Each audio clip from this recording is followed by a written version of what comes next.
I'm here with Mark Shephard. You won't believe this farm. We got to walk around here a little bit last night. This is absolutely amazing. I found Mark through Jeff Larton, through the stun method. You remember that? I sure like do. 3 years ago. Yeah. Sheer, total, utter neglect. Orchard thriving on that. Orchard, no, farm. Okay, okay. Whole farm, and it's not just apples or anything. And I guess we have to clarify that a little bit. It's not like sheer total utter neglect. It's strategic. You got to know when you can neglect something totally and when not to. Okay. But part of the whole overall gist of the story is I got bit by the permaculture bug probably way back in 1986, I think, when I first encountered a clip from like an Australian public television series, The Global Gardener. You can find it on YouTube these days. And in there, Bill Mollison said that by observing nature and imitating those systems, we can create systems, food-producing systems that are ecologically sound and economically profitable. And I thought to myself, well, that's it. That's like the holy grail of agriculture and civilization, is if we can design systems that are ecologically sound, there's no problems except for what you'd find naturally, normally on planet Earth. And then if they're economically profitable and you pay your bills with it, you know, all the better.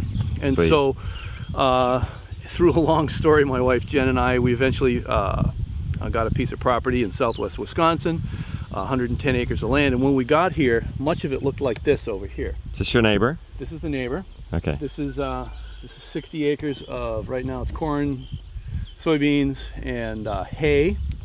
About a third of our farm was corn, beans, and hay. It was all managed as the same unit. The guy who lived here died or whatever, and then they chopped the farm up into several pieces. So about a third of it was in abandoned corn stubble, and 2/3 of it was grass that was grazed as close as this lawn, if not closer. So it was a very degraded landscape, erosion gullies through several of the different valleys that go down through it. And in 20 years, by following natural principles, by observing nature and imitating natural plant communities and going through the successional process strategically, yes. we've gotten to a system now that we're 98% perennial, whereas all of the products coming off the farm they keep growing back year after year after year. And we actually do produce like our own food. It's not really all that difficult if you actually design a system to do that. And it's not going to happen with 2 or 3 berry bushes in the backyard. You know, we're big people. We eat a lot, and so you know, we've been a commercial operating farm since then. First selling certified organic produce, and then as the different layers of production came along, we've bought and sold everything throughout the years. Right now, the big ones are the produce, the nursery. And now that I've gotten gray hair in my chin and stuff like that, I do a lot of teaching and designing for other folks. But let's go walk around my place and we'll see some things. Let's do it. Look at the difference. Okay, so your neighbor, does he absolutely think you're nuts? Soy? Yeah, probably. And perennial. This is all GMO soy and corn. Yeah. It's the BT corn and Roundup Ready soy. They have to drive this big, huge $100,000 tractor across that field 6 or 7 times during the course of the year, and if they don't plant their crop again next year, it doesn't come back. So one of my thoughts on sustainable agriculture is that if you have to plant it again, that's not very sustainable, is it? No, no. So we strive for perennialism in all that we do. What's your most expensive piece of equipment? Most expensive piece of equipment is actually the tractor. Okay. But that's it was even the most expensive equipment once upon a time. Are we talking $100,000 tractor? No. Okay. First one I got. 10,000. First one I got was $1,000. It had a seized engine. Why on earth would you buy a tractor with a seized engine? Okay. Because then for another $1,000, I could get one with a destroyed transmission. And then you have the neighbor swap the two, and now you get a whole complete tractor. Nice. We can go down the other end where we'll get better sunlight for the camera. Okay. So most folks who are getting started in, you know, permaculture or perennialism or organic or whatever you want to call it. What part's unique? The economic structuring. Okay. And part of what permaculture teaches us is we are to observe. Yes. Learn the system conditions. What makes the system work, whether it's highly effective or ineffective, and then use what we have learned from our observation to put together a system that unfolds earth care, people care, and some sort of equitable system that redistributes surplus back into the system and helps others to do the same. Yes. What's this tree for those that don't know? These are hazelnuts and on this side, chestnuts on that side, and you'll notice there's some that are dead, which is really fascinating. We'll get to that later. Okay. So what was your observation here? Well, the observation was that across the board, and to right now the most modern statistics, 80% of all people who file IRS Schedule F, which is farm income, 80% of them get the majority of their income from something other than agriculture. Oh my gosh. Of the people who file IRS Schedule F, the net income at the end of the year is about a $1,500 loss. Oh my. So all of this hoopla about let's set up a farm and we'll figure out how to be profitable. Well, it's like gravity. It's real. It's a force. If we learn how to work with gravity, we won't fall down and go boom. The fact that the economic deck in the USA is rigged and agriculture doesn't pay. Get over it, okay? Now let's design a system that includes agriculture, provides our food, fuels, medicines, fibers, some modest income. Any income from the agriculture here is used to reinvest, back to this whole permaculture model, that it reinvests in the system, because the farm isn't the real estate. Okay. The farm is a business that actually produces agricultural products for sale, whether it's flowers or herbs or cows or whatever it is. The real estate is the land base that the farm operates on. Yeah. And I don't know what the percentage is, but a very high percentage of farmers, people who farm, don't even own the land that they're on. That's no big deal. Yeah. So you rent the land. So how we have things structured, the real estate is owned by a real estate investment company. Oh. This is New Forest Limited Partnership, which is managed by a general partner and owned by limited partners. Then the farm rents land from the real estate. The business, which is a nursery business, this is actually some of our nursery rows right here where we're growing young little nursery stock. There's a dead one at the end there. So know what that means? If there's one in there that dies, we don't ship it. Okay, that's so we weed out the weaklings. So then the non-farm business leases land from it. The residents who live in the structures rent from the landowning company, and that's part of how it all works together. So that the nursery produces things that support the farm, and the farm is doing the reinvestment back into the real estate, which benefits the holders of the real estate. So by separating out things by function has been very helpful, because then we see a bigger picture. Whereas if we only saw the IRS Schedule F farm and we're wondering why we're broke all the time because the farming isn't paying, instead of realizing that the deck is rigged, and that's why there are subsidies, loan programs, loan deficiency payments, counter-cyclical payments, counter-cyclical loss payments, all these different other programs to keep farmers on the land producing cheap ingredients for the industrial machine to make huge profits off of. That deck is rigged. And now if we've got, let's take in the sustainable community, a very large percentage of folks who are running organic operations are using what's called slaves to do the work for them. And those are called interns, where people will show up and do work and receive no wages in return. Oh, but wait, they're getting an education, a place to stay, good food. It's like, well, there were people in Africa that we taught them, Christianity, English. They gave them food and a place to live, and they didn't work for pay either, and that was made illegal back in the 1860s. It was called slavery. The big difference now is that interns can legally leave without having their feet cut off. That's the only difference between slavery now and then.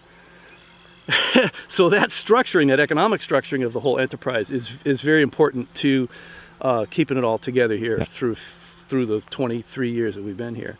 Well, then strategy, if this was all crop fields or pasture when we got started, how do you get started in a perennial business that's modeled after nature when you know that the perennial plants are going to grow are going to take years before they mature? First order of business was to identify what are the local natural plant communities around here, and we're in the heart of oak savanna area, which had an overstory of oak, chestnut, or beech, understory of cherry, apple, shrub layer of hazelnut and plum, then raspberries, blackberries, currants and gooseberries in the shade, grapes climbing all over the whole mess, green grass grows all around, animals all over the place, and then decomposer organisms that decompose leaves and wood and living free in the soil and stuff like that. All of those are perennial crops. All of those are foods that are recognized by human beings. All of those have huge industrial markets that you can't grow enough hazelnuts to satisfy the market right now, period. So we're not having to teach people to eat different foods. We can feed them the foods they're accustomed to, and because we're designing our planting systems to mimic nature, nature has never spent $1 producing a hazelnut. So if we get close to nature and maybe spend 50 cents to produce a hazelnut, whatever the number is, as close as we can get to nature, the lower and lower our costs are. We can actually sell our products into the wholesale market and pay the bills, which is what we've been doing for 23 years. We're not fabulously wealthy by any stretch of the imagination. We don't get paid well for our product. Get over it. We're farmers, you know. We are the producers of commodities that others make money off of. That's not where my big bang comes from. The big bang comes from developing this asset into a beautiful ecological paradise that's really easy to manage and work. Okay. One of the first strategies. Look at this field here. This is a out of the 100 acres, that 110 acres that we've got. We started with one of the agroforestry techniques called alley cropping, whereas you plant a row of trees on either side of the crop field. So if we saw the crop fields earlier, all that guy's got to do is plant a row of trees between the two, between the corn and between the beans, and you're not going to make any money off it for the first 3, 4, 5 years, but eventually you will. It's not in the way because you've designed it around the machinery, the shapes of the fields and all that. Then you can grow your crops in between. Well, as the years have gone by, we've filled in the alleys more and more with more perennial crops. As we've gotten income from other sources besides produce, we could do less and less produce. So this was in acorn squash last year. After the squash came off, it was the wettest fall on record, and it was too wet for us to get a cover crop of winter rye in the ground. And so it just lay exposed all winter, which I don't necessarily like. And then I put on a small grains crop. This is Triticale, which is a wheat rye cross, purely for the soil building. It's got clover that's broadcast on the top of it. And then when the Triticale is more mature, I'll mash it all down. The clover will come up through it. And then when the clover turns brown and sets seed, I'll mash it all down, and all the trit will have resprouted again and come back up through the clover mulch. So in that process, we've put about 20,000 pounds of hard, dry, woody organic matter right into the soil, which, we're told that if you put too much mulch on a system, you'll rob the nitrogen from the system. Well, that's great. Yeah, for how long? Until your decomposer rate catches up with the load that you've put on it. And we've been doing this for 23 years right now. If you stand here too long, you're going to decompose, because the decomposer organisms go like crazy. And we'll put, it'll be 6 inches of mulch. That'll be gone within 6 months. Okay. It just gets eaten right up. And it's both roots below ground and straw above ground. So this is alley cropping with an annual crop, which is cereal rye. We got another patch over here I'll show you. Yeah. Then we get to some real pretty fields otherwise, because we're not just doing annual cash crops in between. Our big produce items have been acorn squash, green peppers, and asparagus. This is another field of grain alley crop between rows of chestnuts. And so once upon a time, we were getting our alley crop as the only source of income. Then all of a sudden, we're getting the alley crop plus the tree crop, well, plus the shrub crop, then the vine crop, and so it kind of gets additive through the years what we're yielding.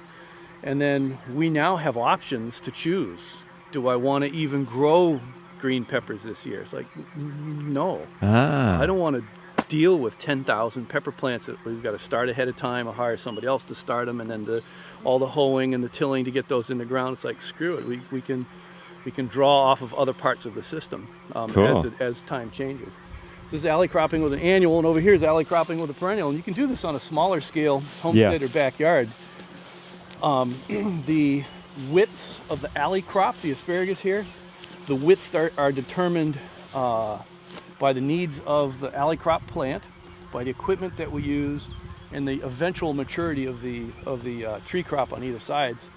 And in about another 10 years, these chestnuts will probably close all but the middle 10 feet of this, and it'll be under dappled shade. the asparagus patch has been producing. We've got a total of 2 acres of asparagus going on. We get about half the asparagus yields that you could ordinarily expect with organic asparagus. Oh, that's terribly disappointing, isn't it? But I've got no expenses. I'm not digging 2-foot deep trenches, filling it with horse manure, and then putting the crown and then spreading them out beautifully and burying it with a little soil and bury it progressively week after week after week, then mounding it up and keeping it weed free and mulching. No, screw that. Yep. I've seen asparagus growing wild on the side of the road. On the side of the road, they hit with a road grader, herbicide, mowers, snow plows, all that kind of stuff. They abuse it, so why not treat it like the asparagus on the side of the road? Yeah. Plow a trench, put the asparagus crowns in the ground, bury the trench, and walk away. So whatever comes out of there is virtually carefree. So then if I get half the yields, but 0 expenses going into it, I win. Yes. And so in the 23 years that we've been doing this, it's been somewhere between 1,500 and 2,000 pounds of asparagus a year. It's not bad. No. For very, very little cost. I mean, it's still here. It's still there it there. is. It's thriving. Is the plan? In another 10 years, when the chestnuts start to close in, it'll be a 30-year-old patch, which is kind of up at the upper end of a commercially viable asparagus patch. At that time, I can either decide, I don't want to pick asparagus anymore, and then we'll let the grass continue to grow and use it for grazing for livestock, or we can plow it all up and plant GMO soybeans if we want. We've got options that we wouldn't have had otherwise. Yeah. So cool. There's another place over here. This is really fascinating. I'd mentioned the plant community of the oak savanna. We're also just south of the it's like called the tension zone between the changes, major plant community type changes between the oak savanna region, and then we start going into pine barrens, which had pine, that same mix with a lot of pine thrown in it. What this is right here, this is a 20-foot diameter circle. It's meant to be an example for folks who want to do this in their backyard, front yard, of the indicator species, the oak savanna indicator species that I mentioned, but it includes pine on the north side because pine's on the north side of this plant community type. And the pine that we're using here, this is a Korean pine, which makes pine nuts. But in the center, we've got a white oak, we've got chestnuts on either side, there are grapes growing below. The chestnut's going to be climbing on the mess. There's hazelnuts around, wild rose, raspberries, wild plum, cherries, and then because folks in a suburban or urban environment might have landscape code that says you have to like take care of it and be neat and all that kind of stuff. Come here and see this. You can peek in under there first. Actually, I'll go in, but you peek in under here first, and you see we mulched it with a sawdust mulch. And you know, with whatever it is in the suburbs that you're mulching with, go ahead and use it. But then we've inoculated them with edible Stropharia mushrooms. And so we almost always have some kind of mushrooms to eat. So right there, it's 100% regionally adapted plant types that are perennial. They've been living with each other between 6,000 and 900,000 years, depending on which reference books you're reading. They belong here. Yeah. And I've treated them with what? Sheer, total, utter neglect. And we get chestnuts and apples and grapes and raspberries, roses. The roses are just about finished out blooming, some of the sweetest smelling. We use the wild prairie rose, edible mushrooms, on and on and on. So that's a mini example of what the whole farm looks like. The difference on the farm is we now take that circular form and stretch it out in a rose. And we'll have to get to it, but the patterning that you see on the farm is originally based on the keyline cultivation pattern, which I won't bother to get into too much here, but it's a way of arranging your fields on the landscape so as to spread the water from high in the valleys to lower down on the ridge, so you can evenly distribute the water that falls. One of the problems with the Keyline Design system is it's a simple system, really easy to follow, and it doesn't work on a complex landscape because there's too many complexities in the landscape to be dealt with in a simple strategy. So it's a modified and adapted form of the Keyline Design strategy. So our fields are bordered on the downhill side by a swale and a berm, And then, so we have like an alley of swale berm trees, alley swale berm trees, alley swale berm trees, and then they grow through the years. And we're in one of the oldest parts, most, first planted here. And on the right-hand side, we see black walnuts that were planted. These are direct seed. We just went out and picked black walnuts and we shoved them in the ground. So those taller trees over there, and some of them have walnuts. Wow, yeah. The idea there, because I was 30 at the time, the idea there was when I finally hit retirement age to be big enough and would have some retirement income by harvesting nice saw logs. That area in there has never had a piece of motorized equipment in it at all. It's only been maintained by animals, cattle and pigs. And they do the pruning for me on the trees. They'll rub on the trees, they break the branches. People say, oh, you can't put animals in with your trees, they'll kill the trees. It's like, well, if you leave them there too long. Yeah. We want them to be in there long enough to eat all the grass down, so they do the mowing for us. They fertilize 72 cow pats and 35 gallons worth of urine per adult cow per day. It's a lot of fertilizer, and then there's no weeds anymore because they just ate them all. Then they start to harass the trees because they finished eating the grass. Well, then as soon as they start to harass the trees, you move them before the damage gets too great. And if they kill your trees, it's your fault. It's not their fault. They're just being cows. Then on this side of the trail here, we've got an example of a later transitional form of alley cropping. And we saw previously the rows of hazelnut with the cereal grain in between. Well, this was produce instead. 5 rows of zucchini would fit in this alley here. So we have a row of chestnuts and a row of chestnuts, 5 rows of zucchini. So we're cash flowing off the zucchini. Well, these were some of the first chestnuts that I grew.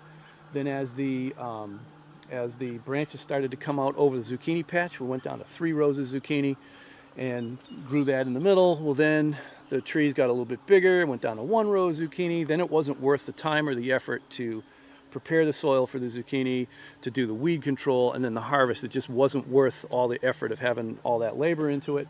And so I looked around at the other parts of the system. What kind of weeds were showing up in the chestnuts? The weeds that were showing up in the chestnuts were elderberries, mulberries, grapes, and raspberries, and gooseberries in the shade. It's like, what should I do? I should now maintain my chestnut orchard and get rid of all those invading species in my chestnut orchard, right? It's like, no. I went and I planted, mulberries and elderberries and raspberries and grapes and currants instead of gooseberries, because I don't like gooseberries, and they're cousins. They're really close cousins.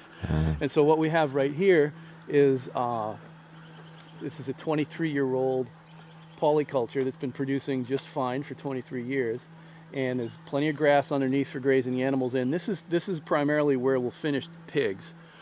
Is they'll go through the season rotating around here and there, eating mostly grass, and then in the fall we'll put them in this block of chestnuts, and they'll eat chestnuts. So if we get about, I have no idea how many chestnuts we get, but it's claimed that you get about somewhere between 1,500 and 2,000 pounds of chestnuts per acre. That converted into hogs. Pigs have a very good feed conversion ratio. Those pigs are doubling in weight in about 30 days, and it's grass-fed, hazelnut and chestnut finished pork. Pretty good stuff. And these, of course, are some of the oldest hazelnut bushes around here. These are all American selections. There's probably some European in some of them. So they're a shrub type. They're resistant to the disease Eastern filbert blight, which is why there isn't a large hazelnut industry anywhere other than Oregon and Washington, because they're based on European hazels. Wow. And so we have smaller nuts. The husk, called the enveloper, that sticks to the nuts. We have a machine that you run it through that we invented that looks kind of like a combine. It rubs the husks off. Then the nuts get cracked and sorted and separated, and they're used more for, right now, they're being sold. I'm part of one of the founders and part of a aggregating company called the American Hazelnut Company. You can look them up online, where the members own the company, and we sell our product to the company. And right now I think the main sales are whole hazelnut kernels, then hazelnut oil and hazelnut flour. So you run the nuts through the oil press, and the flour that comes out has had the fat removed from it, and it's being used. There's at least one pie crust company that buys our hazelnut flour for pie crust. So that's where that goes. Yeah. And another the thing that I hadn't mentioned is, if you're, whether you're a homesteader or a small farmer or whatever, is why on earth should we try to do everything all at once, all by ourselves, usually with very little money? Let's all join together. Other, agricultural census statistics, the average person who does farmers market or CSA, you know what their gross receipts are? $1,000. How about, well, $25,000 a year. Oh, a year, yeah. And so that's not a business for anybody. No. Yeah, there are people that are surviving on that, but come on, you can do a lot better than that. And that's gross. That's not profit. That's not counting the fact that you're making all the sales calls, you're packing all the product, you're making all the deliveries. If there's value-added products, you're doing all the value adding. So now not only are you the farmer, you're also the marketer, you're also the distributor, and you're also the value-added company. You're doing 4 different jobs at once, and you're getting 25 grand for it. That's ridiculous. So why not stay a small farmer, join with other small farmers, and start either a cooperative, an S corporation, C corporation, LLC, whatever you guys want to call it, and start working together. Okay. If we work together, if you got 5 $25,000 farms, there's enough revenues in there. If there's 10 of us and we decide to slice 10% off the top, that means we've got a full-time salary of $25,000 for one person to now start doing, the sales, the marketing, the aggregation, the processing. Okay. And so what's been instrumental to our being able to stay here is early on we joined a little vegetable distribution co-op down the road. At the time there were 23 members of the vegetable co-op. It started with 65 and it didn't really work well for a number of years. It had dwindled down to 6 when those 6 said, hey, we're also doing dairy on the side. Well, what if we contracted with a cheese plant to make cheese out of our organic milk? And then our salesperson at the desk, because we've got X% coming off the top to pay for the salesperson, let's have the salesperson now sell the vegetables during the summer season and sell cheese during the winter season. And it was the first organic cheese on the market, and it took off, and the rest is history. So we were grower number 24 of this small little farmers co-op down the road called Organic Valley. It's the largest farmer co-op on the planet. Last 2 years, it's been in excess of $1 billion a year in sales. Over 2,000 farmers involved in it. So we can all stay small farmers, but together we're now a monstrous company. Okay. My ownership shares of Organic Valley have been generating a passive income for 23 years. My 401k is through the company. I get pool distributions when the asparagus pool or the squash pool or the pepper pool. The farmers get together in the fall and we kind of set target prices. As we got to get paid this much or else we can't. It's not worth doing. And so then the sales team, when they're selling all the produce, they're doing their best to exceed that target, because when they exceed the target, the percentage that comes out to fund the department is more. And then we get a bonus. We get a bonus kickback. So we get a individual product kickback if we exceed the pay price.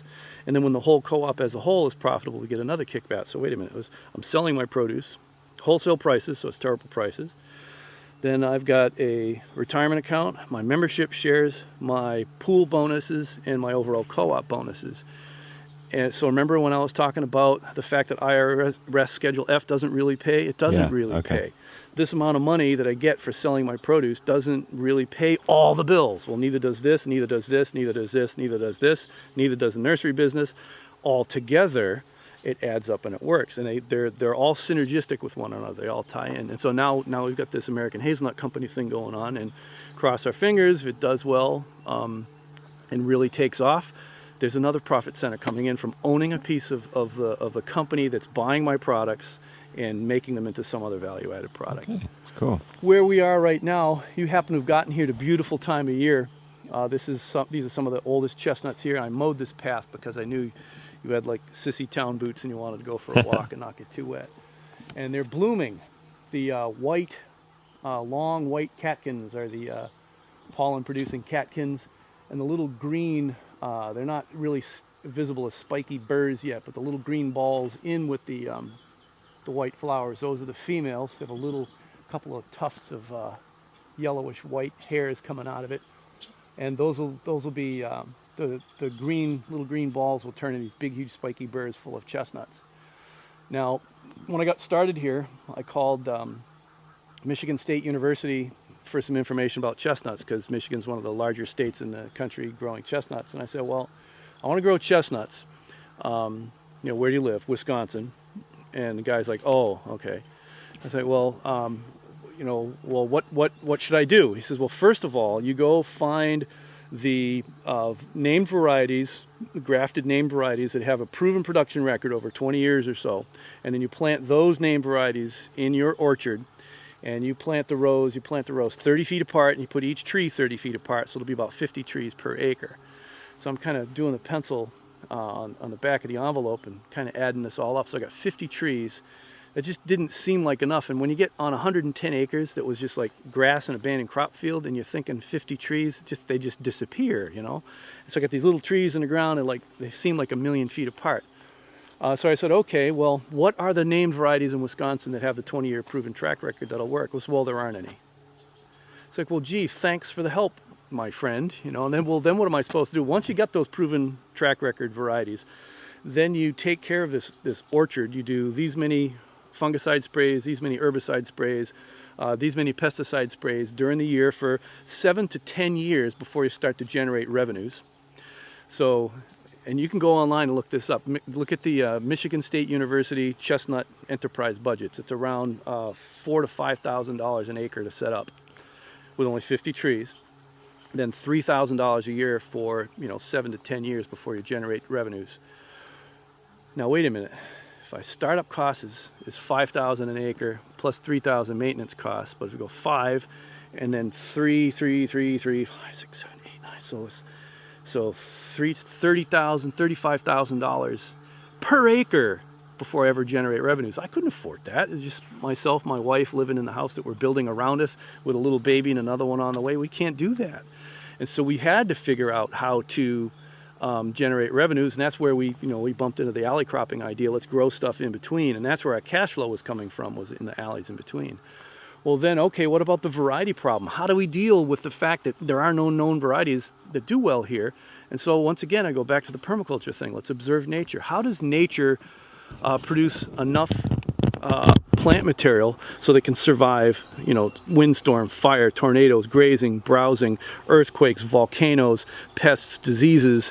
Well, a tree puts out like a zillion seeds. Every seed is a genetically unique individual.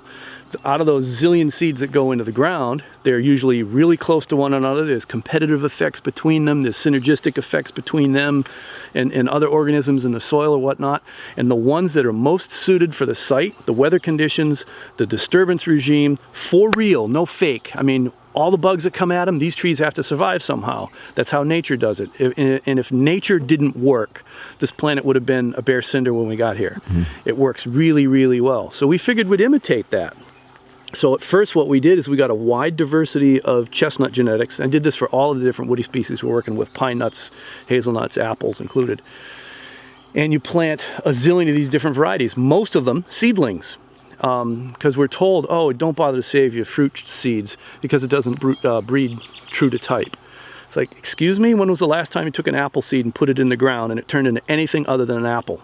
Mm. Our seeds breed true to type. They don't look exactly like their parents. That's the whole point of sexual reproduction. You don't look like your parents. Your brothers and sisters don't look like you. That's the whole point. We want the genetic variations that show up and survive right here with STUN, strategic total utter neglect. So what you'll see in here, there's a lot of trees that are dying. And the reason why is because we have some trees that are American chestnut, which is susceptible to chestnut blight. We have Chinese chestnut that isn't cold hardy enough for Wisconsin.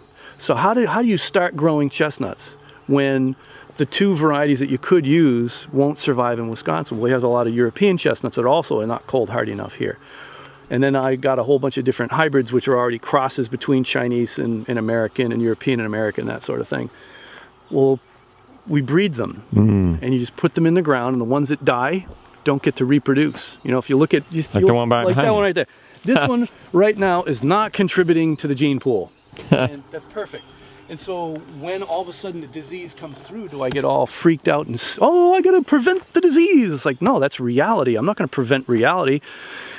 So let's take an apple orchard, for example. 100% of all of the problems in an orchard are because we're trying to create reality through our idea. of orchard. And orchard is purely a human construct. This is some idea that somebody came up with once upon a time. So what we do is we take this plant, an apple tree or a pear tree, whatever, out of its natural context of living with the real world, put it in a block all by itself. Now we've concentrated apple in one place.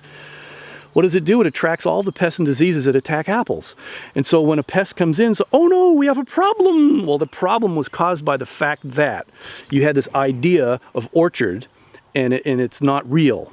It's false idea. That's not how nature works. So what we do here is we let things go as wild and natural as possible. And when a pest or a disease comes in, you let it run its course. With pests, for example, in order to get good pest control, the pest has to come in. So let's say it's a chestnut pest. They come in and eat the chestnuts.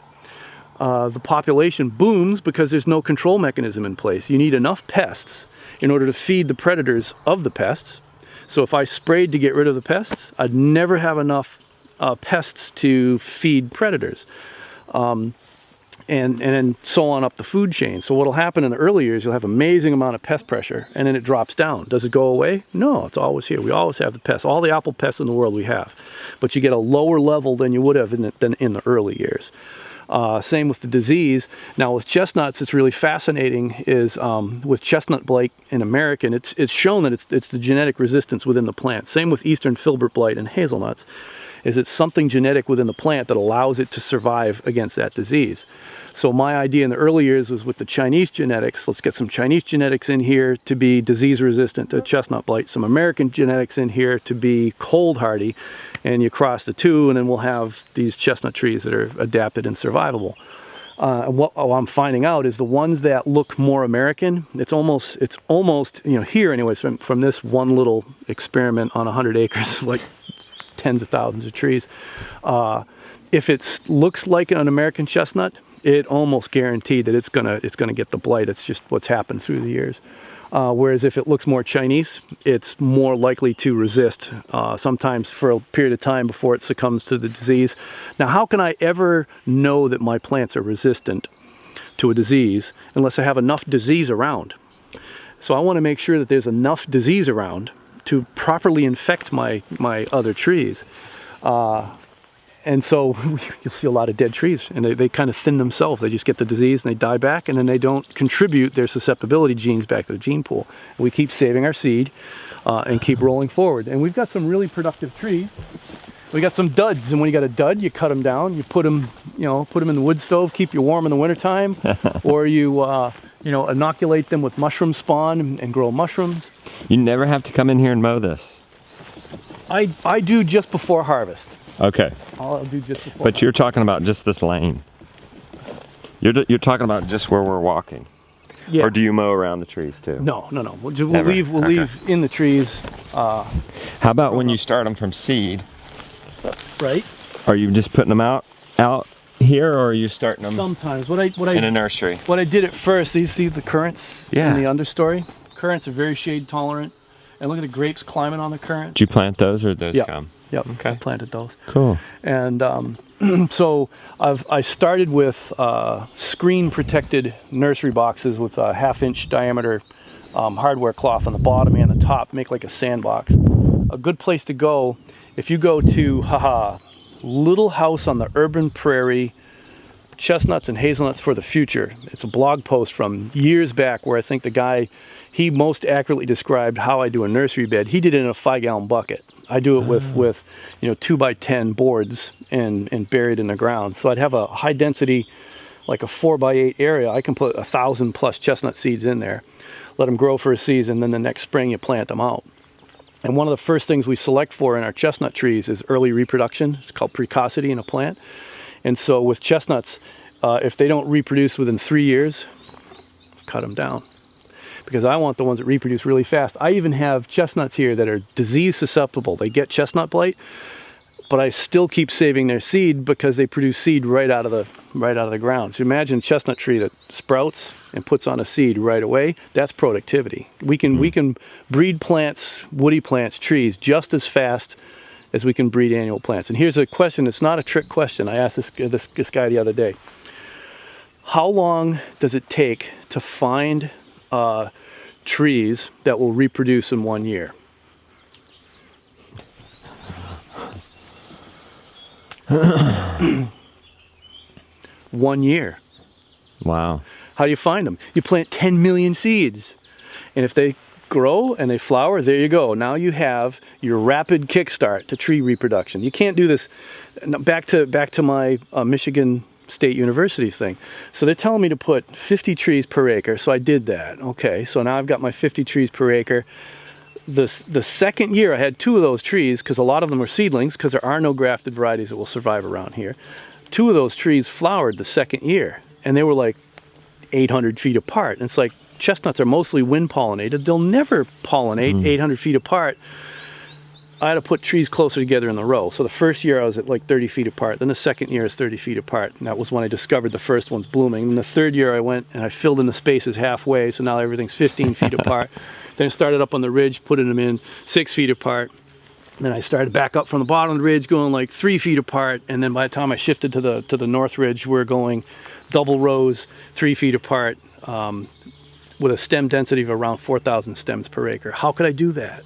Because you look at the cost of these plants. It's costing me, if I'm buying wholesale, I got to buy 1,000 plants at a time. I can get them for $5 a pop. That's like a fortune.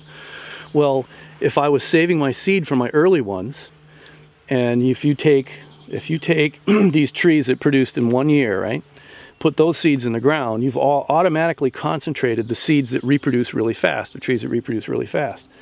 Then you keep planting those in a block together, and you keep saving the seed. So that means in year 2 you've got trees, year 3 you've got trees. Well, then year 4, maybe one of these 50 to 100 trees that you have is producing 5 nuts per tree. Now you're concentrating the ones that produce heavier yield because there's more seeds in the gene pool. So as you go along the line, you're concentrating fast reproduction, heavy yield, pest and disease resistance. And how you know for pest and disease resistance, because you're not spraying anything, you're just letting it turn loose and go wild. What is happening and does happen is you lose traits here and there. Well, that's why we keep bringing in prize bulls every once in a while of the grafted select cultivars, put them out there and let them pollinate. So just after a few years, we start saving our own seed. Now, when I was saving my own seed and planting my own trees, I'm doing my best. I'm going to run this nursery and all this stuff. And so I'm thinking nursery in my mind is another concept, right? It's got to look like this and all this whatever. And you got all this infrastructure, and I couldn't afford that. So I just would plant them in a row and do the weed control. And I had these grizzly little trees. They're perfectly healthy, wonderful trees and all that. And then when I would order trees from somewhere else, I get these big monster trees. And one of the nurseries that I worked with that produced the most beautiful trees, I finally talked to the guy and said, okay, if I got a deal for you, in the fall, you buy seed from people who've collected it, and that's an expense for your business. He's like, yep. I says, well, what I'll do is I'll provide you with seed free of charge. Now I've got his attention, so we start talking. And then I say, okay, and when these guys are ready, when these plants are ready, I'll buy every single one of them. So he's got no cost going in, he's got a guaranteed sale coming out. Now he can take my seed, I turn into a little tree that looks like this, and he can turn it into this monster tree in 1 year, because he's got all the tools, all the equipment, the right soil, all that kind of stuff. And he's got a no expense profit center. The only thing is, it's like, okay, but I get a smoking deal. I get the wholesale of the wholesale prices on this.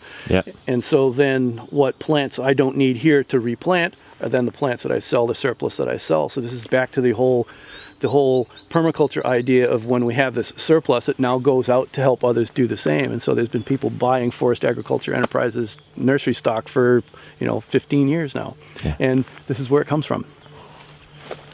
Real live, and listen to the birds. I hope the birds woke you up this morning. Yeah, they're beautiful. You got a lot of wildlife here. Some grapes, and these are elderberries. I mowed this row of elderberries last year just to kind of start them over again. So a tree, let's say a tree dies. Yep. You need to replace it. You've had your nursery man grow it up. How then do you just move some grass out of the way and put it down, or what do you do? Move grass out of the way? What do you mean?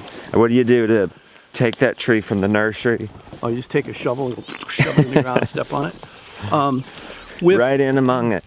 Yeah, well, there's raspberries and elderberries, and here's a replacement chestnut, right here. You just shove it in there. When there's a hole, you just shove it in with a shovel. Now, what is interesting, who was it who said, is it Toby Hemingway? I think is who wrote that at a certain point in time, all of a sudden your system will pop, and things will just go better. And it was probably like 5 or 6 years in that, you know, at first trees would just die left and right and left and right. It just wasn't happening. Then all of a sudden at some point in time, you could just stick a tree in the ground and it'd grow great. And I think a lot of that has to do with succession. Our site has gone through succession over time, more organic matter, more soil life, there's no more toxic sprays. And a lot of the trees, their roots have associations, you know, with all kinds of, you know, soil life underground, not just mycorrhizal fungi. So that now I kind of jokingly say that, yeah, if I ever drop a tree, you know, on my way out somewhere, it just hits the ground and it starts growing. No mulch. I don't mulch. No I tried amendments. it first. What I'll do at the most, you saw that little nursery row up there? That's at the most, they'll get mowed on either side. Mowed on either side, but never in the middle. No, why bother? Okay, cool. You know, there's this myth Good. that grass kills trees. Tell that to the trees of the world. Tell that to the savannas of the world. Yes, there's competition between the grass and the trees for nutrients and moisture. So what? You know, as long as the tree, and if the tree dies because it can't handle the competition, guess what? I'm not interested because it can't handle the competition. But just if you just stop and look at this for a second, look at what we got going on. We get elderberries and raspberries and chestnuts and hazelnuts and currants and grapes all grown in the same place. Most people would look at this and say, well, this is a mess. This is a mess. It's a diseased, overgrown mess. And yet I can get 300 pounds of beef out of this. And even if I buy a cheap steer in the spring at the sale barn, conventional sale barn, for 500 bucks in the spring, and I let it come out here and eat grass and drink water that fell from the sky, and it gains 300 pounds in the course of the year, even if I sell it for the same price at $1 a pound, I just gained 300 pounds. I just made like a 60% return on my investment. And it's mowing my grass, fertilizing the trees, it's breaking branches. So I get a beef return, I get a pork return, I get a hazelnut return, a currant return, chestnut, elderberries. A big one in each one? No. Am I getting the yields that a real on their game orchardist and I'm going to butcher his last name, Michael Phillips and Stefan Sokoviak. I'm butchering it too. Sorry, Stefan. Those guys are masters at their craft. They are like some of the best fruit growers that I know of. They are so in tune with pest and disease cycles and all that kind of stuff. Probably either one of them would come here and throw up because this would make them sick what's going on. But that's not the point. My yields are probably only 10% of their yields, but my costs are 1/100th of theirs. And so if you do the math on that, my margin is a lot higher. The amount of work that I have to do goes way down. This is typically the time of year anyways that I go to the boundary waters and I disappear off into the woods for a couple of weeks or so because it's the hotter part of the summer. You know, the animals are doing fine and then the trees are doing fine. They're just ripening their crops. I'm out of here. Why work, right? So, your animals nearby?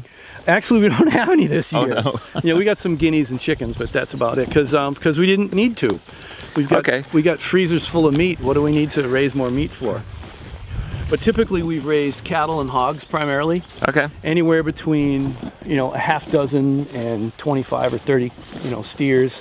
And then anywhere from a half dozen to 50 pigs. And the marketing on that is interesting because of how the laws are structured. We decided not to get licensed to sell meat. So what we do is we sell the animal. This vehicle lane is actually the old State Highway 56. It's a state right-of-way. It used to be where the road was, so it's now, you know, half a mile north of us here. This area was settled in the 1830s by Europeans. It was already settled here for who knows how many thousands of years prior to that. I'll tell another story associated with that. When the Europeans got here, this place was covered with ash trees. It was a thicket of ash trees. And so that's how it got its name, Ash Ridge. In 1939, this was a community of 400 people. And as agriculture simplified, they eroded all the soil, washed it all away. The niches available for people, the economic niches for people, went away. And so currently right now, the sum total of the residents in Ash Ridge, Wisconsin are myself and my wife, Bud and Dee Hill, a retired couple up the top of the hill, and a truck driving couple. So there's like 6 people in a place that used to have 400. Well, when the Europeans first got here, they had to clear out all this brush. And so then they constructed a road to get down to, the nearest village, Viola, which is, almost 10 miles away. And so what this is, if this is the road going to town, this is the brush on the side of the road. So since 1830s, they've been cutting it with axes, pulling the stumps out with mules and horses, burning it, grubbing out the roots with Norwegian bachelor farmers.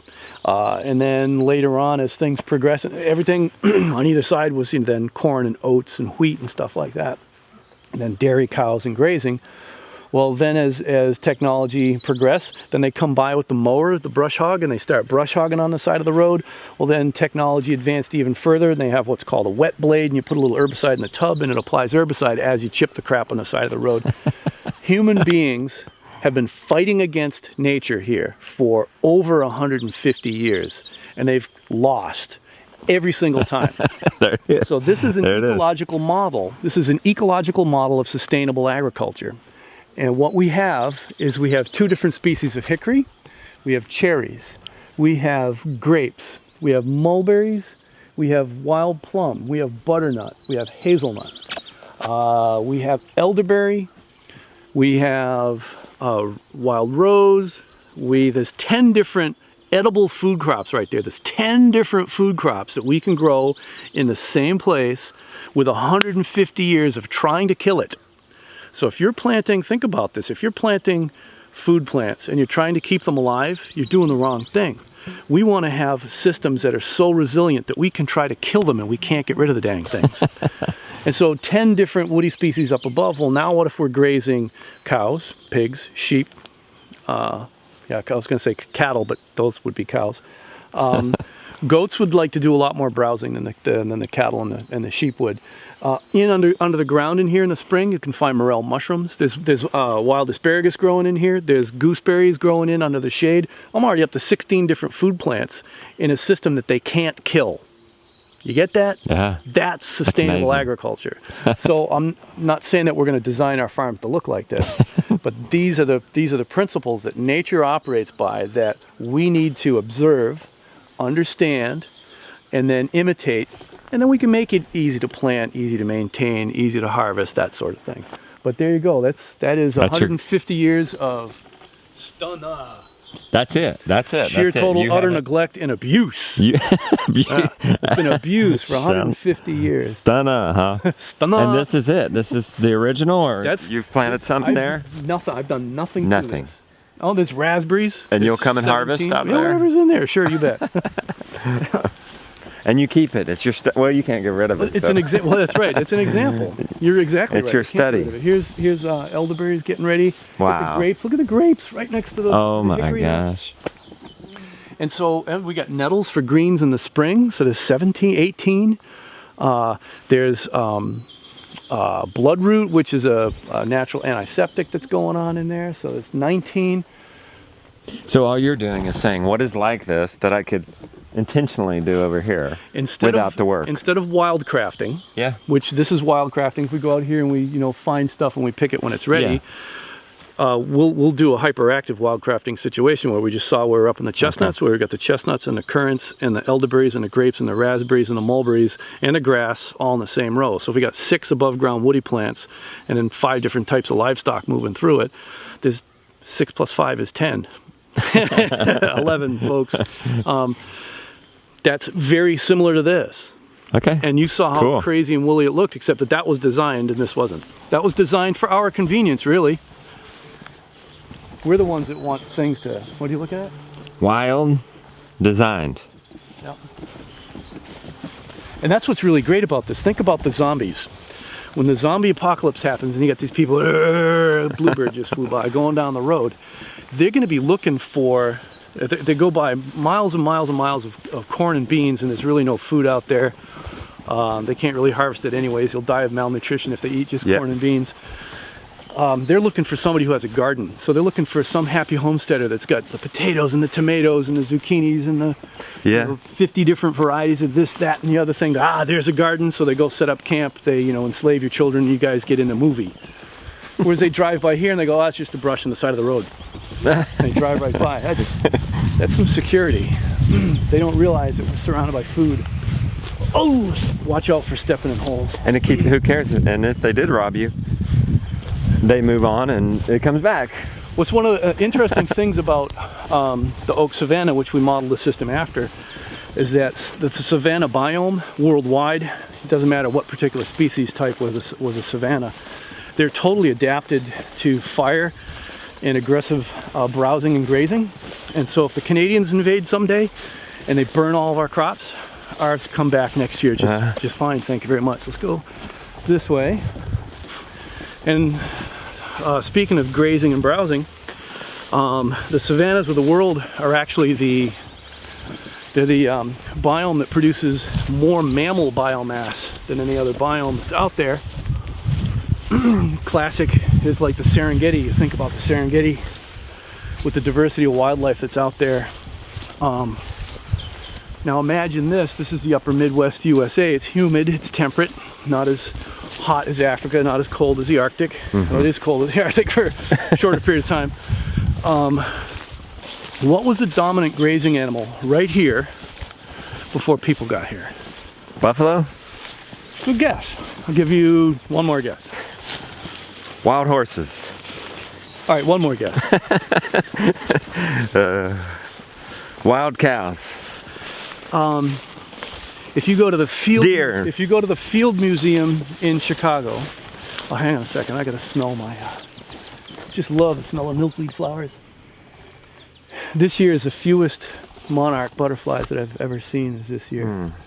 Pretty disappointing. Last year was gonzo with monarchs. If you go to the Field Museum in Chicago, the Field Museum or the Geology Museum at University of Wisconsin-Madison, they both have parts of this creature. They assembled the bones of the Boaz Mastodon. Yeah, I'd never would have guessed. The Boaz Mastodon is the skeleton that put the argument to rest that human beings were here. They hunted, slaughtered, butchered, and ate mastodons.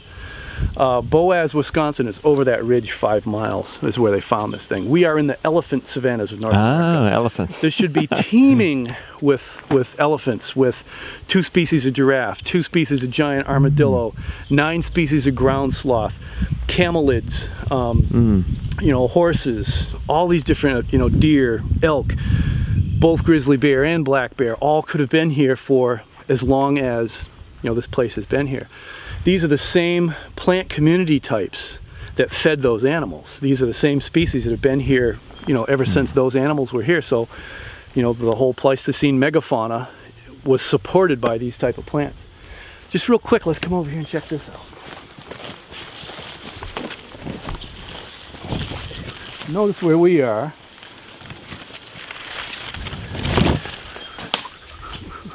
This is a ring of hybrid poplar trees and white oak trees, about 20-foot diameter. The hybrid poplars all came from cuttings from the same tree. And they're planted real close together with the intention, of course, of having them grow together. So we're growing hollow tree. This is a Winnie the Pooh house. Oh. We're in the 100-acre wood, and this is, you know, the house at Pooh Corner, I guess. And people have spent like the summer here. People come in camping every once in a while, and eventually if it closes in, imagine a bunk bed over here, bookshelf with like all the Winnie the Pooh stories and the Bernstein Bear stories. Mom and Dad step outside, they sit down at the picnic table, they have a nice little dinner while the kids go to sleep and live inside Winnie the Pooh's house. So there's always odd spots here and there on a piece of property where we can do something like this. It's great. The smells are just incredible. I smell more look at this. Okay. Are you people in your bus, are you Dr. Pepper addicts? No. Are you? You must have been from the last tour. Let's see how your friends treat you, Mark. That's right.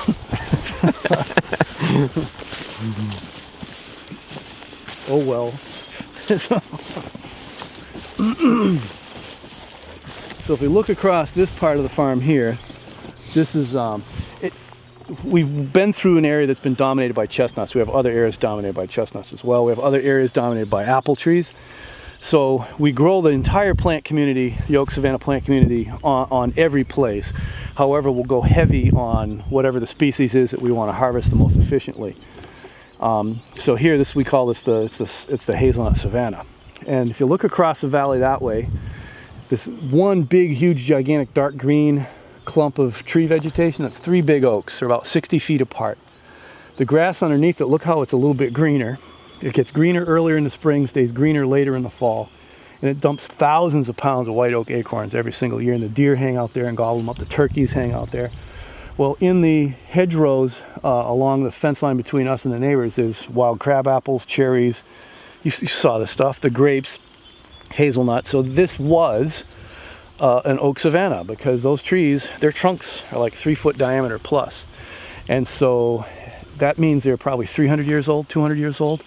So this was oak savanna. So let's imitate that. So out here we see some larger trees above the shrub layer. The larger trees are either white oak or chestnut. And then all the shrubs that we see are hazelnut out there. So instead of just the wild hazel, they're now the selected hazels that we got from all over the place and we've done selection on. And if you look carefully, you'll notice that the rows tilt uphill on the left. They tilt downhill towards the ridge. So the valley in the middle is where water would naturally want to accumulate, but the row pattern is such that up the top of the valley, the row is higher, and then it goes out towards the ridge. So anytime water tries to come to the valley, it keeps going back to the ridge. And what brings it to the ridge, we have these little swales and berms all the way through the whole system, which we can walk through some of them. There's one immediately to our right in here. Okay. So the water that ordinarily would be down in that valley runs through this when we get a big rain. Yep. You know, now not everybody needs any kind of swales and berms or water catchment channels and stuff like that. You know, if you have a really sandy, gravelly soil and the water just falls right in, you know, you don't really need them. But if you have any situation where if you get rain on frozen ground or really rapidly melting snow in the spring, I know, Robins, we're scaring you. Then you can at least capture that rain and spread it out and get it to, you know, excavations where you have a little hole in the ground, like a little pocket pond to store the water. This is some of my fancy state-of-the-art high-tech equipment. I haven't cut hay in years because I haven't had to.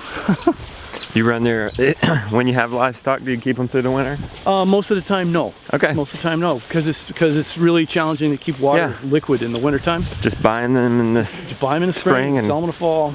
And I'm not looking to make a fortune doing that. I'm looking to mow my grass and fertilize the ground. So here's the oak trees. Here's some of the oaks. We're running by the oak trees. You just go get acorns from that big tree over there? Not these. Most of the other ones, yes. But these are Burr English oak crosses, and a couple of them. This one down on the end here. You can eat them without leaching them at all. Oh. 6. Okay. If you eat 7, you cross over, and enough tannins, it'll just dry your mouth right out. Okay. And so with minor leaching, that's the sweetest acorn that I've got. So what's really fascinating, you know, when you edit the whole video clip here, go ahead and show an aerial view of the farm. Okay. This little spot right over here is the point around which the whole entire farm was designed. Ah. So at this point here, you see this water in there now. Okay. All kinds of frogs and stuff. It's intentionally designed to be undersized. So when it rains, it'll fill up, and then off either side there's a channel that goes off in that direction. So this water here, before we did this, would have gone 600 feet in a linear direction and 100 feet down. This valley was carved with erosion gullies when we got here. So now instead, it hits this, fills up, and it goes out to the ridge and goes around the shoulder of the ridge, goes 1,200 feet before it's discharged horizontally, you know, level across the shoulder in a level sill, and it sheets across the ridge. So now the ridges, which are usually the driest parts of the farm, are my wettest parts of the farm, are the ridges. Slow fall here. There's a slow fall. This is less than 1%, less than 1 foot drop over a 100-foot run.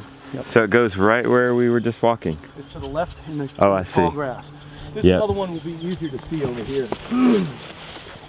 So the disadvantage of having those water management swales, one is that you'll have lots of weeds growing in there, but your animals can graze it. Well, if you got crops that fall in there like currants or chestnuts, the pigs go clean them up. So it's not really a hassle if you've got the right kind of system that works with it. Okay. And then transportation is when you set up the water management design on the ground, we have to adapt to it.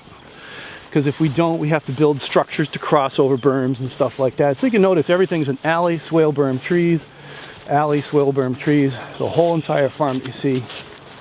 And eventually the plan here is for the trees to grow up over and replace your need for an annual crop. Like I said, we have 110 acres. Once upon a time, our income was 100% annual crops. Okay.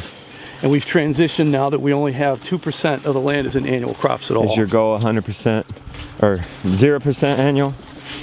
Well, actually, if we're going to imitate nature, there's always a certain amount of disturbance. And I'm not out to eradicate annual crops. Okay. I'm out maybe to help humanity become less critically dependent on the need for annual crops only. Okay. Let's add perennials to our diet now. Now we've got some resilience and stability, so we can have our annual crops. So you bread addicts can go ahead and eat bread. So you have a nice steak for dinner. What do you eat for sides? Right now we're heavy in kale and beet greens, mushrooms. Okay. All perennial. Yep. Yep. And then we just wanted to show you quickly.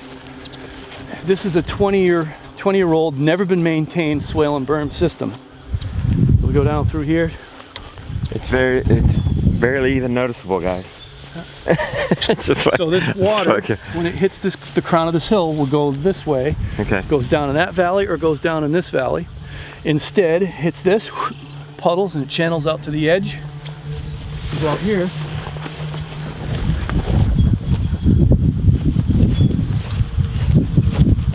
Hey, what's up with the windmill while we walk there? The windmill. Well, that right there is the. All right. We got to go behind the story, I guess, with that. It was in 1982, I think it was. I was in college years and all that stuff.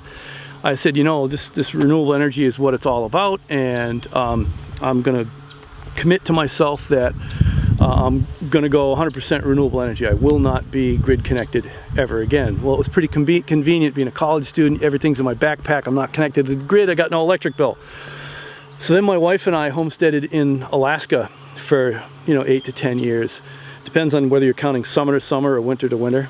So if you're counting winters, we're only there 8 years. If you're counting summers too, it was 10 years. Alaskans would only count 8 years. So while we were up there, we got a tiny little solar panel that we still have that charged the car battery, and we had a light and a CB radio, and that's all that it did. We generated our electricity. Every residential structure in the USA can power itself and can heat itself and or refrigerate itself in the summertime if it's in a hot climate. Every household residence can heat itself, power itself, cool itself if it's designed that way with renewable energy. And so our house is off-grid. It's wind and solar electric. It's got the battery banks. The water is all roof water catchment. Think about roof water catchment. A 10 by 10 surface of area will generate 62 gallons of water in a 1-inch rain. So we have a 25 by 30 house. We're permaculturists. We put a rain barrel under the gutter, and the first 1-inch rain that came, 850 gallons of water is force feeding this little barrel. It's now gushing, overflowing, and getting into the basement of the house and making a big mess of things. We learned by personal experience. It's like, wait a minute, we didn't design according to reality. We came up with our concept, let's put a rain barrel out and let's catch the water. It's a great idea. Well, how about design to reality? How much water falls from the sky? How much comes off of this roof? How big of a storage do we need to put it in? How long do we need to store it? How do we need to deliver it? So we've got like 3,500, 4,000 gallons stored outside, another 1,500 gallons downstairs. All our house, it's all water. We've got passive and active hot water and solar thermal heat in the floor. Well, that was our house. That was fairly simple. Well, we knew that as time went on, we would need to start gathering, storing, and processing things. So we went to build the packing shed, which you may have taken a picture of or whatever. And in there we've got a cider press and some hazelnut processing equipment, a juice room. I used to be a licensed winery and made hard apple cider, and that was a whole different series of videos. And I still wanted to hold by the same ideals. Like we have to generate its own electricity. So when we refinanced the farm in order to get the financing to build the building, we just included in it putting up the wind turbine.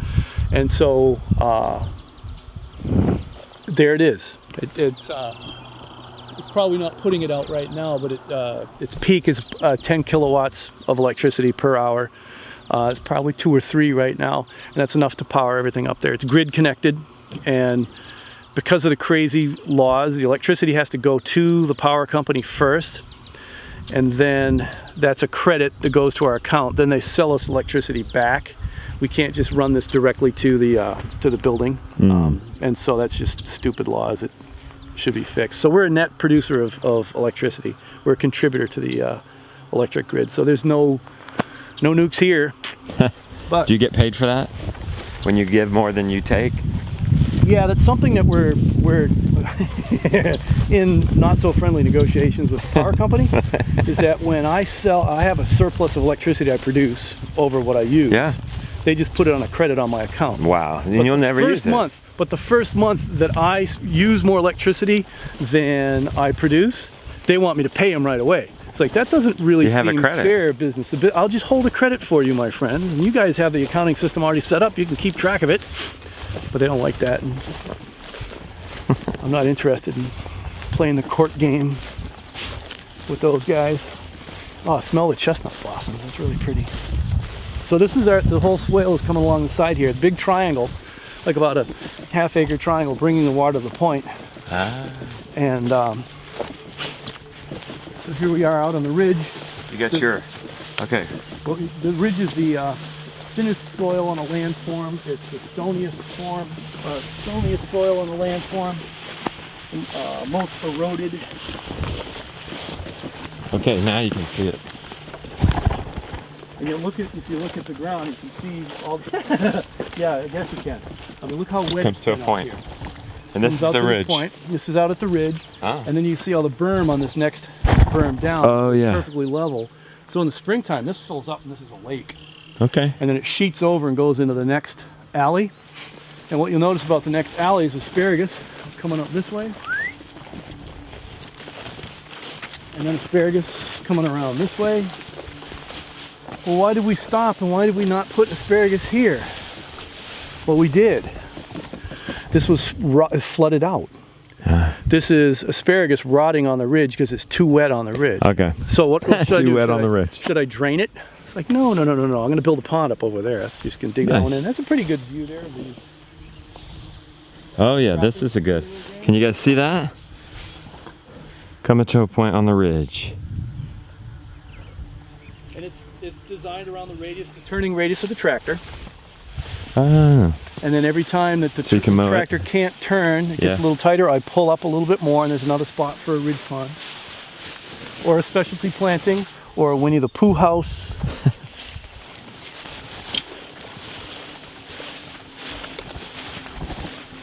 And it's probably about time the honeybees will start waking up. The asparagus is just past its peak bloom. With some flowers on that one. The honeybees just love the flowers. And although the asparagus flowers are yellow to me and you, when they get all the pollen on their legs, it's orange. The pollen is orange. So it kind of baffles me that a flower that looks yellow can have orange pollen, but there it is. So here's both chestnuts and asparagus in the same place. And it didn't cost me, $5,000 an acre every single year for 10 years before I got yields. And with you can do anything at a certain scale. Go up the value chain. Stop buying from retailers. Buy things in wholesale quantities. It's less per unit, and if it's more than what you need, you now have what's called a business, because you get your $50 business license from the state, a nursery dealer's license. Yeah. And you buy nursery stock, say apples for example, you buy your 500 apple trees because you need 100. Or maybe you need 250, maybe you need 400. So you Okay, buy, I get it. Yeah, you buy a whole bunch wholesale and you sell others at just below retail prices. So then you're, you know, the people who are buying from you, they're happy because they're paying less than retail. Are you buying you're little happy. apple trees, or are you buying, or are you growing your seeds? Well, I'm doing both, but the Okay. reason why I use that example is because that's where I got started. I needed 400. That's a great. I needed 400 apple rootstock, and I looked at the price break for 500 was like significant if I got 500 instead of 400. So I talked to an apple orchard guy down the road, said, hey, you want 100 apple trees? He's like, yeah, you bet. So I looked at the 500 price, I'm about to call, and I said, wow, to get 1,000 is only like 150 bucks more. So I bought 1,000. Now I'm stuck with this problem that when I sold the 100 to Mike, his 100 paid for mine. And so all of my trees got to go in for free. Well, then his, well, I sold his. Well, then I got 500 trees left over. I'm basically at break even here. I got to do something. So I started selling. You know, you talk to a bunch of friends and so on and so on, and word spreads. And it's a great model to help you get your place set up to afford the numbers of trees. There's probably $500,000 worth of nursery stock planted on this farm. And it was all done either at no cost or at a profit for the nursery business. So the nursery business is we're saving our own seed, having another nursery grow it out, and then we sell what we don't plant here. And that's how we would generate the revenues to, and of course put the extras in out here. Brilliant. Put the extras in here. So back to the seed and the seedlings. Some of the things that we have done. This is really too cold for Asian pears around here. And so that whole thing was started with seed. We bought, you know, a zillion, I don't know, maybe 2 zillion Asian pear rootstock that the commercial Asian pear growers use to graft onto. Planted that all out, and then you let that grow, and then a couple other different Asian pears from the grocery store, which are like USDA Zone 8 California type Asian pears. Save the seed and grow those and graft them onto the roots and see which ones taste good, and then the ones that taste the best we propagate and we graft onto other roots. Hi, Bunny. Hi, Bun. So out of the probably 1,000 Asian pears that we got out here, there's 2 of them that the root itself, the seedling rootstock, is just fantastically delicious. Cold hardy enough to withstand 40 below zero winter times. And then one of the seedlings that came from seed is it's smaller, it's brown, it seems hard as a rock, but you just put your teeth into that and it just explodes with the juice. It's the most amazing Asian pear I've ever had. Oh, of course, we don't spray anything. We don't spray anything. And we'll graze out in the apples when we get the cows around. One of the things I like to see, it's really nice to see, is all the flowers that are around. Different flowers at different times of year. Because a lot of the predator insects, it's the larvae that are the predators, and the adults have to sip nectar from shallow blossom flowers. And one of the biggest helpful predator insects is the hoverfly. It looks like a bee, and it just hovers. That's the seedling rootstock Asian pear. That's just fantastically delicious. This seedling Asian pear tastes like lousy. Really, not really all that appealing. And so that top will get cut off, and we'll graft the tasty one on top of it. But if you see stuff that you want to film, you can come back with her and have her talk about it. Okay.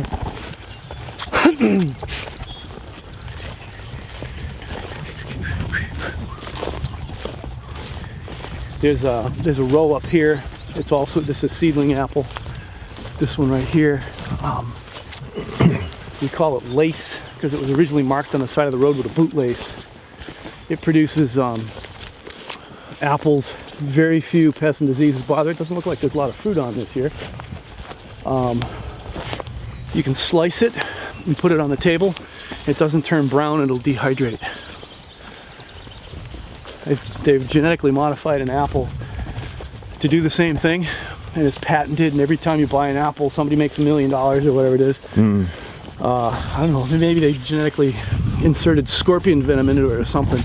We don't have to do that. Start planting seeds. This is the Asian pear that came from a seed. The root, see the different colored foliage? This is the root. That's a seedling, and so we'll let that grow to see what its fruit is like. If it's any good, then we'll graft it onto other ones. But the different colored foliage up on top, that came from seed from a grocery store Asian pear. And look at all the pears on that branch.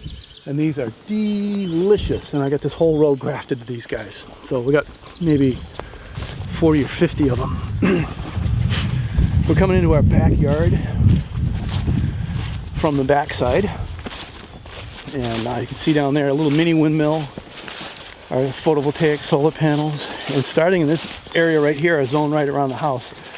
I think the last time it was counted, there's like 130 plus perennial edibles and medicinals that we've planted out here, and we've treated them with, you know, strategic total utter neglect, stun.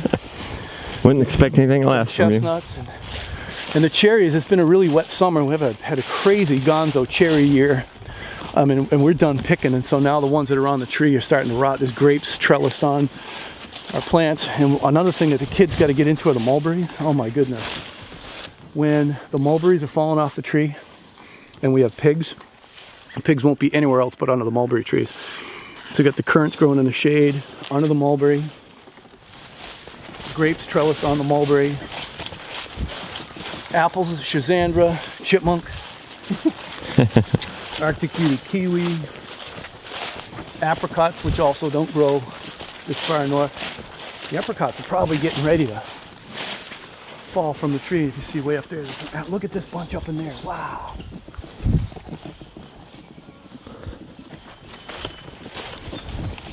Here's one on the ground. There. Little apricots. Looks like the critters have got at it already, but look at that thing. Oh my goodness. And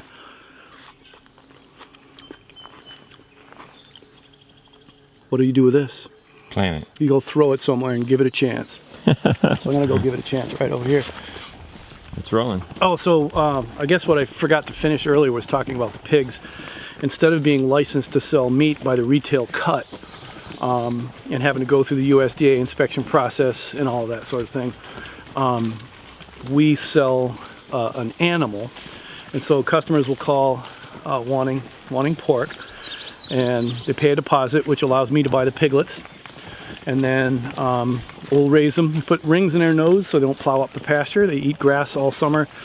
They eat, you know, raspberries and currants, mulberries a lot. I mentioned the mulberries. Then they finish on apples, chestnuts, and hazelnuts. Then I make arrangements with the butcher to have them slaughtered, but it's your pig.